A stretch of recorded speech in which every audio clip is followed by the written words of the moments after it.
Makeup কঠিন বলতেও কিন্তু মেকআপ কোনো কঠিন না। যদি তোমরা সেটাকে সহজভাবে নাও তাহলে মেকআপটা একদম সহজ হয়ে যাবে। তো তোমাদের সাথে এরকম একটা আইলো তোমাদের করবো একদম ইজি ভাবে।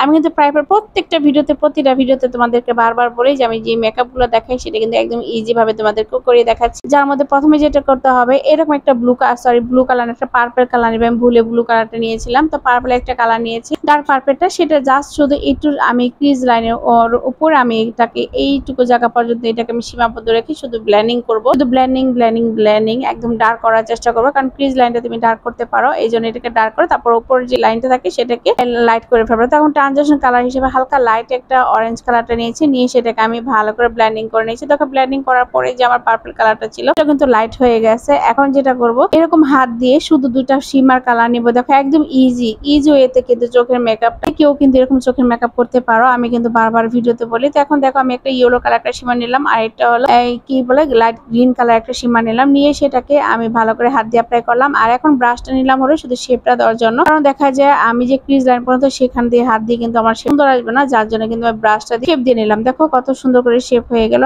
আর আমার শিমার কালারের চোখগুলা গোলা করতে কিন্তু আমার অনেক ভালো লাগে। আর আজকে একটু ডিফারেন্ট কালার দিব। এখানে দিলাম একটু পিঙ্ক কালার যে হাইলাইটার, সেই পিঙ্ক কালার হাইলাইটার আমি ব্রাউ বনে দিয়ে দিলাম আর ইনার কর্নারে দিয়ে দিলাম। লোয়ার লেসে যেটা করবো লোয়ার লেসে সেম সেই কালারটা নিলাম। লোয়ার লেসে নিলাম ব্লু কালারটা আমি লোয়ার লেসে অ্যাপ্লাই করে ফেলবো, কারণ একটু ডিফারেন্ট করার চেষ্টা করতেছি। আর নিচে দিব একটু হালকা লাইট কালারটা, লাইট অরেঞ্জ কালারটা দেওয়ার পরে দেখো আমার চোখটা কিন্তু কমপ্লিট হয়ে গেছে। শুধু একটু মাস্কারা দিব। তো মাস্কারা দেওয়ার পর এখন দিলাম হলো একটু আইলাইনার। ওয়াটার লাইনে কিন্তু আমি একটু হোয়াইট কাজল দিয়েছিলাম, আমি ভুলে গিয়েছিলাম, ক্যামেরা অফ হয়ে গিয়েছিল। তো এই যে দেখো আমি যে আমার চোখের মেকআপটা করছি, হয়তো বা তোমরা না দেখলে বলবা যে এটা অনেক কঠিন মেকআপ, কিন্তু মাত্র উপরে দুইটা কালার দিয়ে কিন্তু শিমার দিয়ে কিন্তু আমার চোখের মেকআপটা কিন্তু একদম কমপ্লিট হয়ে গেছে। তো তোমরা বলে যাবা যে আমার এই চোখের মেকআপটা কেমন হয়েছে। সেসব বিগিনার আপুরা আছে কিন্তু একদম ইজি ওয়েতে কিন্তু আমার এই চোখের মেকআপটা তোমরা করতে পারো। তো ভিডিওগুলো যদি ভালো লাগে অবশ্যই একটা লাইক একটা ফলো দিবে। আর আমি এই পর্যন্ত কিন্তু অনেক ভিডিও দিই, তোমাদের যদি ভালো লাগে আর প্রশ্ন থাকলে অবশ্যই কিন্তু আমাকে জিজ্ঞেস করতে পারো। একদম ইজি ওয়েতে এত সুন্দর একটা চোখের মেকআপ যারা জীবনও করে নাই, ছোট বাচ্চারাও কিন্তু আমার এরকম ধরনের চোখের মেকআপটা করতে পারবে ইজি ভাবে। কিন্তু শুধু উপরে দুইটা কালার দিয়েছি, নিচের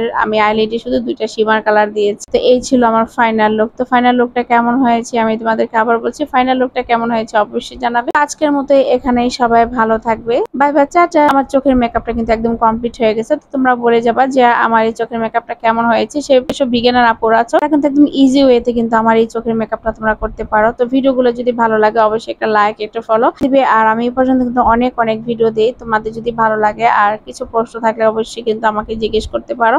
একদম ইজি ওয়েতে এত সুন্দর একটা চোখের মেকআপ যারা জীবনও করে নাই, ছোট বাচ্চারাও কিন্তু আমার এরকম ধরনের চোখের মেকআপটা করতে পারবে ইজি ভাবে। কিন্তু শুধু উপরে দুইটা কালার দিয়েছি, নিচের আমি আইলাইটে শুধু দুইটা শিমার কালার দিয়েছি। এই ছিল আমার ফাইনাল লুক। তো ফাইনাল লুকটা কেমন হয়েছে